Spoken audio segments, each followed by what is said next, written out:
سلام علیکم و رحمت الله و برکاته بچه های غریب. من یک چند قپش مسکو آمم کردم دکومنت های توری کردم. سومی اولی که دیوم گرفتم باید خانه آرایش میکنم. اولی که گرفتم رفتم مگزین کلان. من بچه های توجه بودم، بچه های را گفتم اکا همیشه سوم خانه آرایش کردم در کرای بچه رایش کنیم چی خلیش کنیم. بعد همجده یاد شما چی گو بیا میپرتیم شد خیلی مالفتم بیا که یا خدمت کن. خیلی اومد با پیش بانک در رفتیم سن بیا و این بانک کتی پرتیمش مالش بو خیلی گو بیا با کارتا کتی پرتیم کارتا کتی آسانتره. خیلی مالفتم اکا چی خیلی مستم باشه پرتیم شد.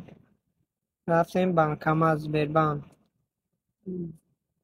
پیشتر ایستادیم سوم پرتو تلفونش ده کارتاش ده سبچنش اومد سوم گذاشت. نام خانه را دادم، نام فامیل خانه را گذران تاجیکستان ده. نمره تلفن را دادم گذران رو دادر این گذراندم شهمشه تو رویه روان سینما چی کنن. خیلی مالفتم اکا از او رحمت برای گذراندگیتون حق گذراندن شد دادم. خانه را زن گفتم کدش آمده گفت آمده.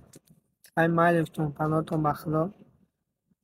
برامم جای کار رفتم زنگ زدم خانه را پگشته خانواده رفته بانک پلاس خدمت کنی میگه پول آمده وزبره چی لگیه بعد خانواده زنگ زد خیفتم آدم نمیشناختم که بعد رفتم همونجا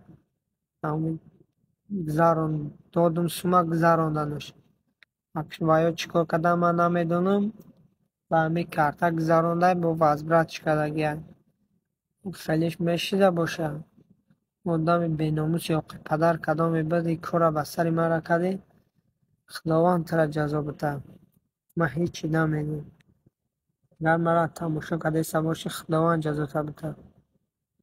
پناهتان به خدا نگهبانتان.